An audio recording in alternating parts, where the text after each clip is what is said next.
आदरणीय दिदीबहिनी तथा दाजुभाइहरू, आज 2077 साल साउन 14 गते अर्थात् 29 जुलाई अन्तर्राष्ट्रिय बाघ दिवस 2020। यस उपलक्ष्यमा बाघ संरक्षणका लागि सबैमा हार्दिक शुभकामना व्यक्त गर्दछु। बाघ प्रकृतिको निःशुल्क उपहार मात्र होइन, प्रकृतिमा पाइने प्रजातिहरूमध्ये सबैभन्दा सुन्दर प्रजाति पनि हो। यो प्रजाति उष्ण हावापानी, सफा र स्वस्थ इकोसिस्टममा मात्र पाइन्छ। बाघ उष्ण पारिस्थितिकीय प्रणालीको उच्च तहमा पाइने मांसाहारी प्रजाति भएकोले छाता प्रजाति पनि भनिन्छ। बाघलाई मात्रै बचाउन सके अरू धेरै प्रजातिलाई स्वतः बचाउन सकिन्छ भन्ने मान्यता रहिआएको छ। तर आज जनसङ्ख्या वृद्धि र मानवीय गतिविधिका कारण विश्वमा बाघको सङ्ख्या दिन प्रतिदिन घट्दो छ। हाल विश्वका 13 देशमा मात्र बाघ पाइन्छ र करिब 4000 बाघ रहेको अनुमान छ। बाघ पाइने देशहरूले गरेका संरक्षणका अथक प्रयासहरूका बावजुद वासस्थानको नाश, बढ्दो मानव वन्यजन्तु द्वन्द्व, चोरी शिकार तथा बाघका अङ्गको अवैध व्यापार, जलवायु परिवर्तनका जोखिम र रोग व्याधिले गर्दा बाघ संरक्षणका चुनौती दिन प्रतिदिन थपिँदैछ। विश्व संरक्षण सङ्घ IUCN ले बाघलाई रातो किताबको दुर्लभ सूचीमा राखेको छ भने साइटिसले अनुसूची 1 मा राखेर यसको अन्तर्राष्ट्रिय व्यापारमा पूर्ण प्रतिबन्ध लगाएको छ। विविध चुनौतीका बावजुद नेपाल सरकारले बाघ संरक्षणका लागि गरेका प्रयासहरू उत्साहप्रद रहेका छन्, जसले गर्दा सन् 2010 मा बाघको सङ्ख्या 121 रहेकोमा सन् 2018 मा बढेर 235 पुगेको छ। बाघ पाइने 13 देशका सरकार प्रमुखहरूले सन् 2022 सम्ममा बाघको सङ्ख्या दोब्बर बनाउने प्रतिबद्धता गरे अनुरूप नेपाल सरकारले तराईका 5 वटा राष्ट्रिय निकुञ्जलाई समेटेर भूपरिधीय स्तरमा स्थानीय समुदाय र सरकारवालाहरूसँग समन्वय गरी बाघ संरक्षणका गतिविधि सञ्चालन गर्दै आएको छ। सन् 2022 सम्ममा बाघको सङ्ख्यालाई दोब्बर बनाउन नेपाल सरकार पूर्ण रूपमा प्रतिबद्ध छ। बाघको सङ्ख्या बढ्दै गर्दा बाघसँग द्वन्द्व बढ्न सक्ने सम्भावनालाई नकार्न सकिँदैन। त्यसका लागि सकेसम्म बाघ र स्थानीय समुदायबीच द्वन्द्व नहुने गरी बाघ पाइने राष्ट्रिय निकुञ्जको व्यवस्थापन गर्नुपर्ने हुन्छ। आउँदा दिनमा राज्यले वन्यजन्तुबाट पीडित परिवारलाई दिइने राहत रकमलाई समय सापेक्ष रूपमा वृद्धि गर्नेछ।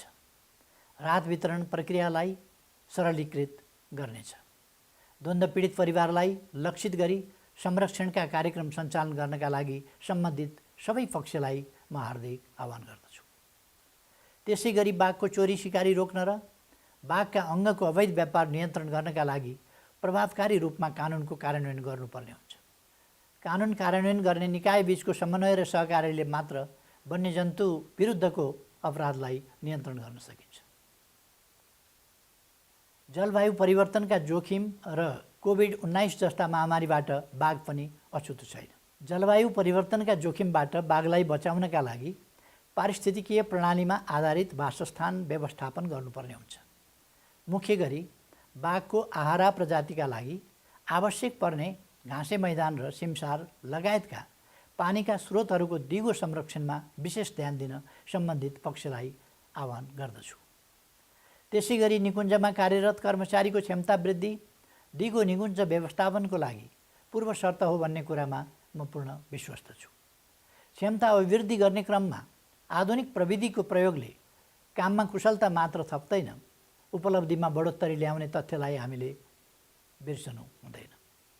बाघ संरक्षण गर्दा स्थानीय समुदायको हितलाई केन्द्रमा राखी उनीहरूका हक अधिकार कुण्ठित नहुने गरी संरक्षणका कार्य गर्न पनि म हार्दिक आह्वान गर्दछु। बाघ संरक्षणका लागि रात दिन खट्ने निकुञ्ज र वनका कर्मचारी, नेपाली सेना, सशस्त्र प्रहरी बल, नेपाल प्रहरी र स्थानीय समुदायले गरेको योगदानको म उच्च प्रशंसा गर्न चाहन्छु। आर्थिक एवं प्राविधिक सहयोग जुटाई बाघ संरक्षणमा टेवा पुर्याउनु हुने सङ्घ संस्थाहरू, मुख्य गरी राष्ट्रिय प्रकृति संरक्षण कोष, विश्व वन्यजन्तु कोष र जुलोजिकल सोसाइटी अफ लन्डनलाई विशेष धन्यवाद दिन चाहन्छु। बाघलाई संरक्षण गर्नु मानव जातिको कर्तव्य र दायित्व दुवै हो।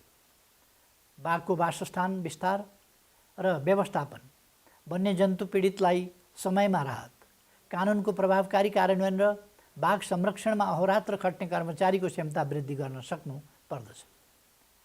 साथै बाघको संरक्षणमा अध्ययन, अनुसन्धान र प्रविधिको उचित प्रयोग गर्न सकेमा बाघलाई लोप हुनबाट जोगाउन सकिन्छ। बाघ संरक्षणका गतिविधिमा युवाहरूको परिचालन गरी उनीहरूलाई सक्रिय गराउनु आजको आवश्यकता हो। वर्तमान समयमा जलवायु परिवर्तन र कोभिड-19ले गर्दा मानव जाति नै अप्ठ्यारोमा परेको अवस्था छ। यस असजिलो परिस्थितिमा हामी मानव जाति आफू जोगिएर बाघ जस्ता प्रजातिहरूलाई पनि जोगाउनु पर्ने हुन्छ। त्यसका लागि हरेक समस्याको समाधान प्रकृतिमा आधारित भएर खोज्नका लागि पनि म हार्दिक आह्वान गर्दछु। स्वाभाविक रूपमा प्रकृति संरक्षण महँगो छ, तर पनि दीर्घकालीन लाभ र स्वच्छ वातावरणका लागि लगानी बढाउनुको विकल्प छैन। राज्य आफैले सबै प्रकृति संरक्षणका कार्य गर्न सम्भव छैन।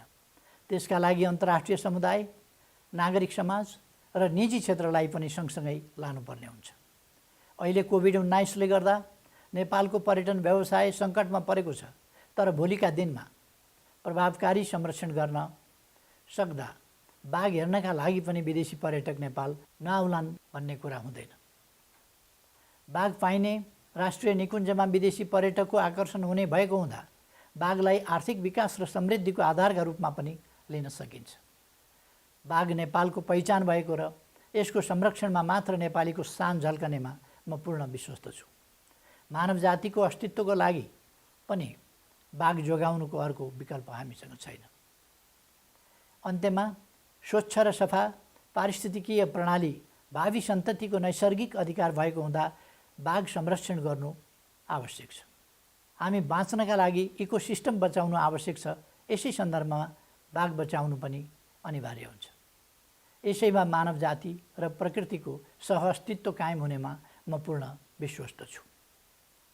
सबैमा धन्यवाद।